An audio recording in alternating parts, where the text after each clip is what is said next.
Hello guys, welcome back to this channel.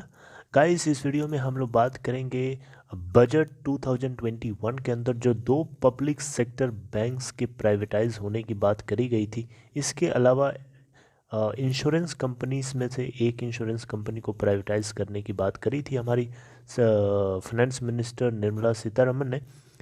तो इसको लेकर के इंडिया में एजिटेशन क्रिएट हो रहा है। 9 फेब को एक बहुत बड़ा एक इवेंट होने जा रहा है, ठीक है, बैंक यूनियंस की तरफ से।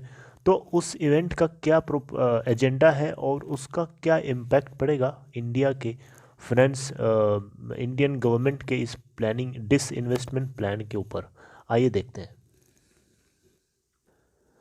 तो जैसा कि आपको पता है ऑलरेडी कि फाइनेंस मिनिस्टर निर्मला सीतारमन ने डिक्लेयर किया है बजट 2022 के लिए, फिजिकल ईयर बजट 2022 के लिए, कि जो दो स्टेट रन बैंक्स हो सकते हैं और इसके अलावा एक जनरल इंश्योरेंस कंपनी हो सकती है जिनको प्राइवेटाइज किया जाएगा इस physical year, coming physical year, current physical year नहीं, coming physical year. Right.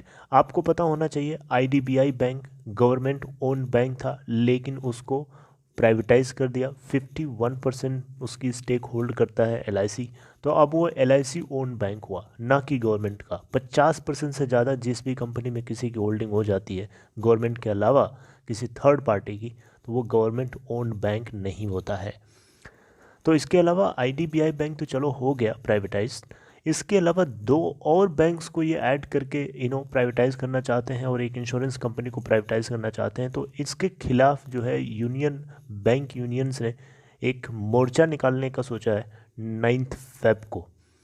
Right. तो अच्छा, उससे पहले एक चीज़ आपको बताना चाहूँगा। यहाँ पे जो एलआईसी है उसके इनिशियल पब्लिक ऑफरिंग को लेकर भी गवर्नमेंट ऑफ इंडिया ने बात करी है। उसके ऊपर आपको डिटेल में बताऊँगा किसी दूसरी वीडियो में। राइट। यहाँ पे उसके बारे में इससे ज़्यादा बात नहीं करेंगे। यहाँ पे गवर्नमेंट ने एक चीज़ क्लियर किया बजट 2020 फिजिकल ईयर बजट 2022 के लिए, कि जो एफडीआई होल्डिंग है इंश्योरेंस कंपनी है इंश्योरेंस सेक्टर्स में, उनमें जो इंश्योरेंस सेक्टर है उसमें एफडीआई की जो लिमिट 49% की थी, लेकिन अब बढ़ा करके उसे 74% हो गई है। इसको लेकर के भी बैंक यूनियंस काफ़ी ज़्यादा विगरस हैं और इसको लेकर के अपने एजुटेशन प्रोग्राम को लेकर के काफ़ी ज़्यादा ट्रिगर्ड नज़र आ रहे हैं। राइट। मतलब सीधा सीधा सब शब्दों में समझिए तो वो ये चीज़ जो है उनको खुश नहीं कर रही है, उनको दुखी कर रही है। वो नहीं चाहते हैं कि एफडीआई होल्डिंग जो है गवर्नमेंट की प्रॉपर्टी के अंदर बढ़े। राइट। उनका मानना है गवर्नमेंट की ओनरशिप ज़्यादा होनी चाहिए, क्योंकि गवर्नमेंट की ओनरशिप ज़्यादा होती है, लोगों को भरोसा होता है, लोग सिक्योर फील करते हैं और लोगों को रोज़गार मिलता है, लोगों की नौकरियां मिलती हैं और बहुत सारी चीज़ें होती हैं। तो इसको लेकर के यहाँ पे बैंक यूनियन जो है United forum of bank unions, जिसको हम शॉर्ट में यूएफबीयू भी बोल सकते हैं, ये 9 फरवरी को मीट करने वाला है इलाहाबाद नहीं, सॉरी, हैदराबाद में। ठीक है। और डिसाइड करेगा कि जो फुल फ्लेज्ड है एजुटेशन जो है ये गवर्नमेंट ऑफ इंडिया के प्राइवेटाइजेशन प्रपोजल के अगेंस्ट होना चाहिए। पब्लिक सेक्टर बैंक्स को जो प्राइवेटाइज करने की बात कर रहे हैं ये बिल्कुल भी गलत है। यूनियंस जो ये United forum of bank unions हैं, या ऐसे समझिए जो बैंक यूनियंस हैं, इनका मानना है कि जो गवर्नमेंट है ये एलेज कर रहे हैं, ये दोषी ठहरा रहे हैं कि गवर्नमेंट जो है डिस इन्वेस्टमेंट प्लान के जरिए अपने कमियों को छुपा रही है। यानी गवर्नमेंट, ये इनका मानना है कि गवर्नमेंट जो है अपने लोगों के लिए, अपने देश के लोगों के लिए जॉब क्रिएट नहीं कर पाती है, जिसको लेकर के वो अपने पब्लिक सेक्टर बैंक्स को और पब्लिक सेक्टर जो पब्लिक सेक्टर कंपनीज हैं, जैसे कि इंश्योरेंस कंपनी भी हो सकती हैं, इनको प्राइवेटाइज करने की ये बात कर रहे हैं। ठीक है। तो यहाँ पे Indian bank, Indian public service employees union ने ये बात भी बोली कि गवर्नमेंट जो है लोगों के ऊपर कम खर्चा करना चाहती है। ठीक है।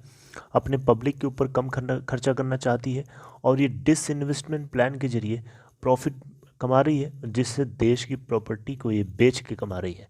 राइट। तो इससे देश के लोगों के ऊपर एक खतरा मंडरा रहा है, देश के लोगों के अंदर सेंस ऑफ सिक्योरिटी की कमी हो रही है। राइट। लोग जो है जो लोग जो है इनसिक्योर फील कर रहे हैं। राइट। तो ये गवर्नमेंट का एम है कि वो कंपनीज को आउटसोर्सिंग करके रन करना चाहती है, राइट, खुद उसको नहीं रन करना चाहती है। तो यहाँ पे इनका ये भी मानना है कि जो गवर्नमेंट की ये डिसइन्वेस्टमेंट प्लानिंग है, ये जो रेगुलर बेसिस पे जॉब्स होती हैं, रेगुलर बेसिस पे जो जॉब्स होती हैं उसको रिप्लेस कर देगी कॉन्ट्रैक्ट बेस्ड जॉब से। मतलब ये हुआ, ये कहना चाहते हैं कि अगर प्राइवेटाइज हो जाएंगे सेक्टर्स तो उससे क्या होगा कि जो सरकारी नौकरीज हैं वो ख़त्म हो जाएंगी, उसकी जगह पे लोग कॉन्ट्रैक्ट बेस पे जॉब करवाने लगेंगे, यानी टारगेटेड बेसिस पे लोग जॉब करवाएंगे। आपको जितना पैसे देंगे उतना आपको काम करना पड़ेगा, पैसा काम नहीं करोगे आपको पैसा नहीं मिलेगा, आप फायर हो जाओगे वहाँ से। इसे हम कॉन्ट्रैक्ट बेस्ड जॉब बोलते हैं, जैसा कि प्राइवेट सेक्टर में होता रहा है हमेशा से। ओके। तो इन्हीं बातों को लेकर के जो ये यूनियन है ये काफ़ी नाराज़ दिख रहा है, और 9 फरवरी को इसके खिलाफ जो है मोर्चा खड़ा करेगा। गवर्नमेंट जो है आपको पता है 1.75 ट्रिलियन जो है डाइवेस्टमेंट करना चाहती है फिजिकल ईयर 2022 के अंदर। फाइनेंस मिनिस्ट्री निर्मला सीतारमन ने ये बात पूरी क्लियरली बताई है बजट 2022, फिजिकल ईयर बजट 2022 के अंदर, राइट। तो आपको यहाँ पे पता होना चाहिए कि गवर्नमेंट जो है स्पेशली 4 ऐसे सेक्टर्स हैं जहाँ पे वो चाहती है कि उसका जो इंटरफेयर है वो काफ़ी मिनिमल रहे, कम से कम रहे। वो 4 जो सेक्टर्स हो सकते हैं वो आपके सामने मैं बताता हूँ। जैसे कि एटॉमिक एनर्जी, और इसके अलावा स्पेस एंड डिफेंस हो गया, ट्रांसपोर्ट एंड टेलीकम्युनिकेशन हो गया, power, petroleum, coal, other minerals and banking, insurance, financial services हो गई, राइट। तो यहाँ पे बेसिकली अगर देखा जाए तो गवर्नमेंट ऑफ इंडिया चाहती है कि उसका कम से कम स्ट्रेटजिक सेक्टर्स में इंटरफेरेंस रहे, राइट। तो यहाँ पे अगर आप देखें तो, और इसके अलावा जो नॉन स्ट्रेटजिक सेक्टर्स हैं उसमें गवर्नमेंट का कहना है कि वो ऑन गोइंग प्रोसेस है, उसमें प्राइवेटाइजेशन होना डिपेंड ऑन द नीड, मतलब ज़रूरत होगी तो उसको आगे फ्यूचर में देखा जाएगा।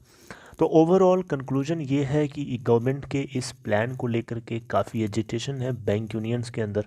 उनका मेन एलिगेशन उनकी ये है कि गवर्नमेंट के ऊपर, कि गवर्नमेंट जो है इस तरीके के स्टेप लेगी तो गवर्नमेंट पब्लिक की जो प्रॉपर्टी है, पब्लिक प्रॉपर्टी वो बेच रही है, और इससे गवर्नमेंट इंडिया के अंदर, हमारे देश के अंदर जो यूथ है उसको जॉब नहीं है, जॉब नहीं होगी तो करेगा क्या, ठीक है। जो जॉब है उसको भी ख़त्म हो रहा है एक तरीके से, जो भी जॉब्स हैं, सिक्योर जॉब्स हैं, गवर्नमेंट जॉब्स जिनको सरकारी नौकरी बोलते हैं, वो भी फिनिश हो जाएंगी, तो फिर लोग कहाँ जाएंगे, राइट। तो इस तरीके के क्वेश्चंस हैं, इस तरीके के एलिगेशंस हैं, जिसको लेकर के 9 फेब को ये एक एजिटेशन करेंगे, एक स्ट्राइक्स पे बैठेंगे, राइट। तो देखते हैं गवर्नमेंट क्या इस तरीके के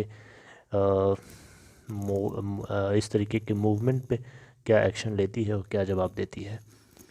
मुझे तो ऐसा लगता है गवर्नमेंट इन लोगों की नहीं सुनने वाली है, क्योंकि जब किसानों की नहीं सुन रही है, पंजाब पूरे देश का किसान आज मर रहा है, किसानों की जब नहीं सुन रही है तो फिर इन लोगों के कौन सुनने वाला। वैसे बैंक यूनियंस तो पहले भी आ रहे थे, जब जो मर्जर हो रहा था बैंक्स का उस समय भी, लेकिन उनका कुछ हुआ, उनको कोई सुना नहीं। ओके, तो ये चलता रहता है, देखते हैं क्या होता है आगे, जो कुछ होगा आपको अपडेट किया जाएगा। So this is all for this video. If you like it please give a thumbs up, and if you are new here consider subscribing and press the bell icon to get notifications timely. And last thing, if you are interested to open Demat trading account, there is a link for you in description box. Check there and click on that link to open your account in Upstock. See you next time.